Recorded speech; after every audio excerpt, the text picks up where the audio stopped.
Hello and welcome. This is Divinity Tarot, if you've joined me.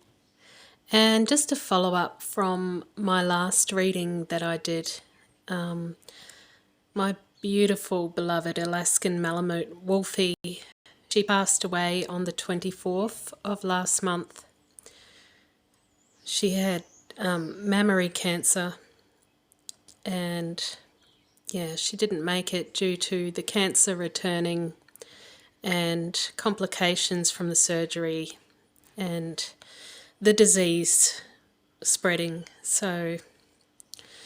If you haven't watched my last video that I wrote about my deceased dog communicating with me on the other side, then I suggest you do that before you watch this one, or maybe after, because I'm going to carry on with this. I'm heavily grieving my beautiful baby. She was like a daughter to me.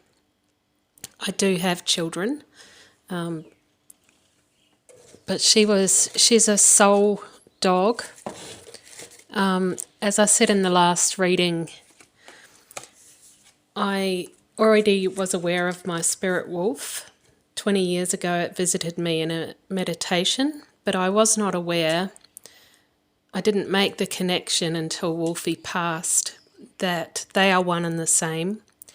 She is my spirit wolf. She is my spirit guide, my spirit animal, my soulmate, and has been with me for a long time. We have a very spiritual connection, spiritual bond, and she taught me many lessons in this lifetime. She got me out of the deepest, darkest depression. She got me sober. I was a bloody mess when she came into my life. She turned me around, and when she passed away, my first thoughts were, I want a cigarette, I want a glass of whiskey, I want to just stay in bed all day and bed rot. But I was like, absolutely effing not. You are not doing that to her. She worked really hard to get you out of that.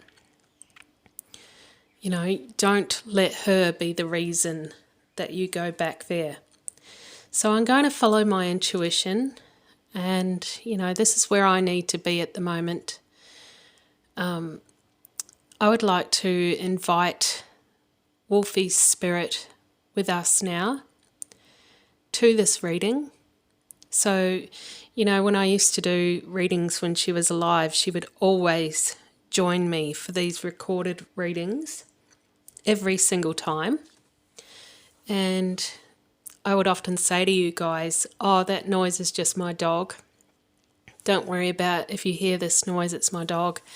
You guys could hear her licking or shaking or scratching her ears or jingling her collar or whatever she was doing, or in the latter weeks when she was very, very sick, you would hear her scraping her medical cone along the floor or banging it into things.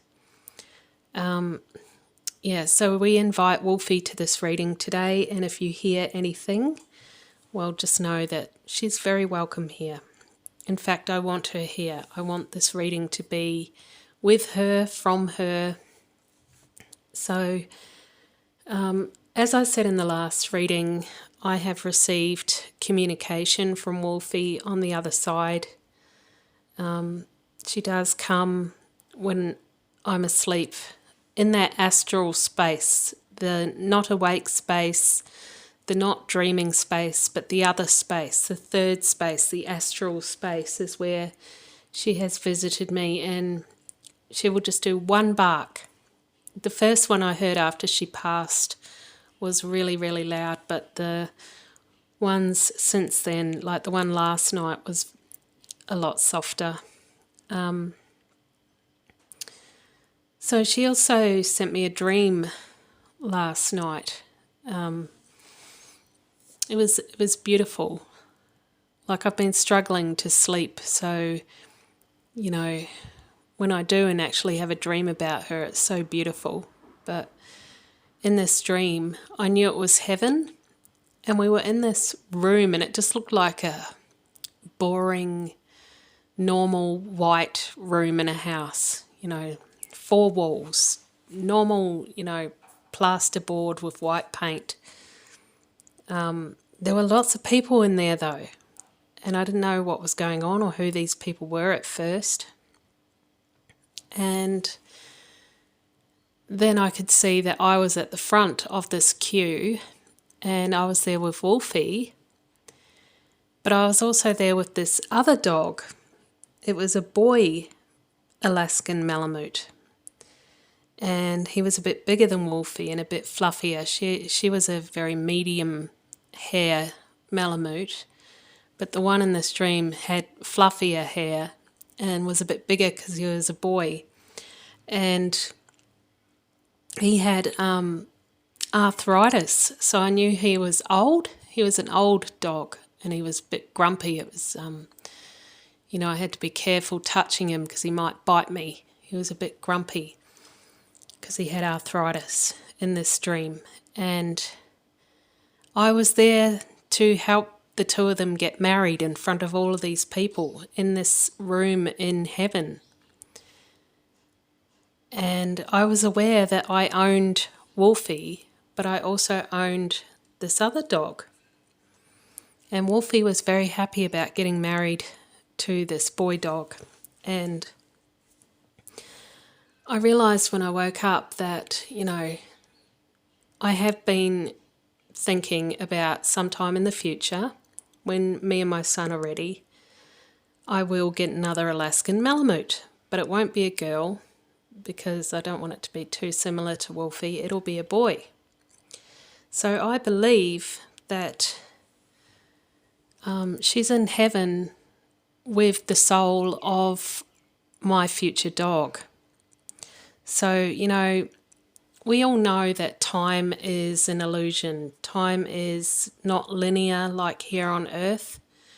So yes, it is possible for her to already know the soul of this Malamute who's probably not even born, because I intend to get a puppy.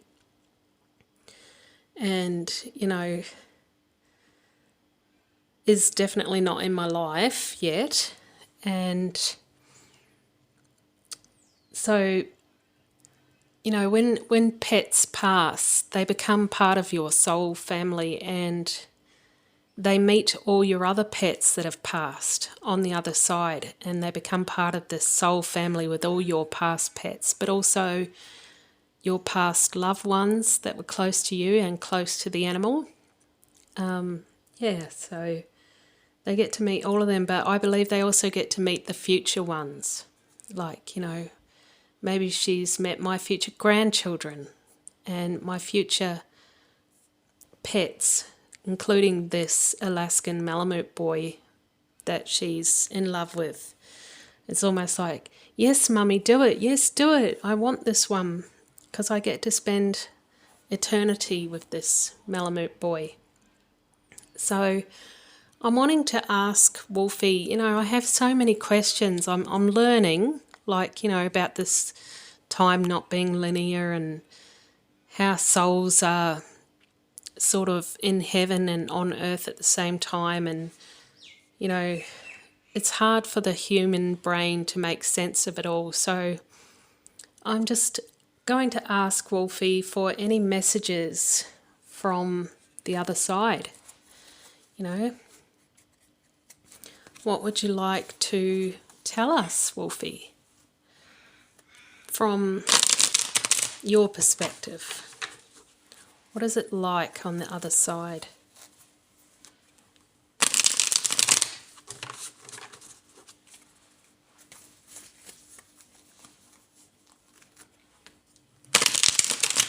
Clearly, I have no idea what will come through.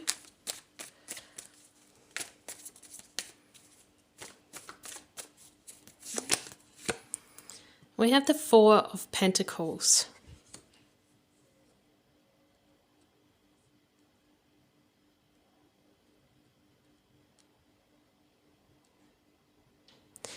So we'll get some more information out here.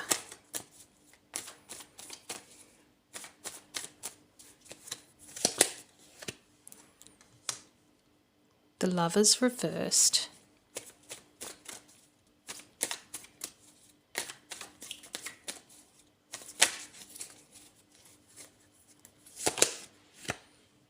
and the Ace of Swords reversed. So I'm getting about soul contracts, things not being how most people would perceive it to be, how most people would think it is. I'm getting the point that it's a bit more simplistic than what people make it out to be. I'm feeling like, it's mostly to do with love, but also connections, soul contracts, and, the woman in this picture, she guards the heart chakra. And so I'm feeling that it's unconditional love, and that love doesn't die. Love doesn't die. And not to overthink it too much. Like maybe some of you out there could be scared of dying or what's on the other side, or, what have you around that. So, Wolfie, can we get a bit more on this Four of Pentacles about this heart chakra?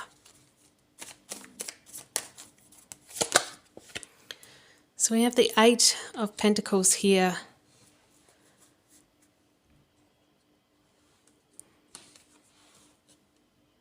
So I'm being shown phases like that could be reincarnation, going through different cycles, coming in and out, coming back home. Get a bit more out there.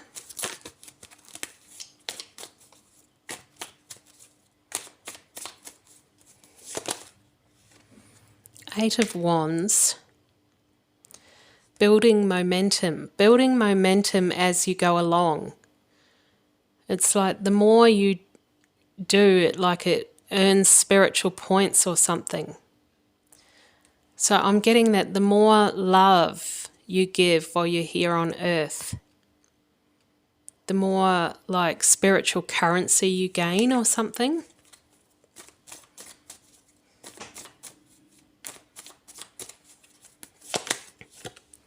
We have the Six of Cups, and this is a beautiful card in this Light Seers Tarot deck. We can see the man here with his dog, and he's thinking about when he was a boy with the dog that he had that passed away when he was a little boy. And so that could be the reincarnation of that dog coming through. So Wolfie seems to be showing us that there are definite cycles of reincarnation coming through. It's all about learning lessons and gaining that knowledge of love, it seems to be. So we'll look at the Lovers reversed here. We have the Sun.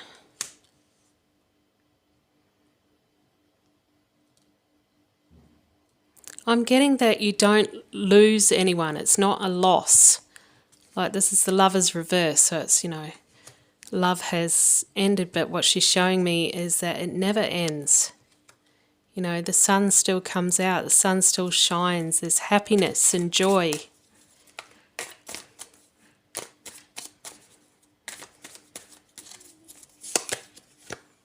And we have the Ace of Wands. Even though those left behind are grieving, you can see the tears coming out. She could be showing that I've been crying a lot. I've been crying every day.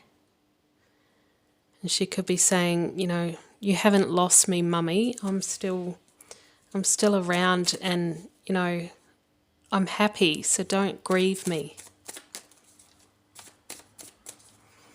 Although it's very easy to say that, but it's not so easy to put into practice, is it? And we have Temperance in the reverse position here. So that's about healing and rebalancing, recalibrating the energy. So again, it's like you gain energy, you gain experiences from your time here on earth.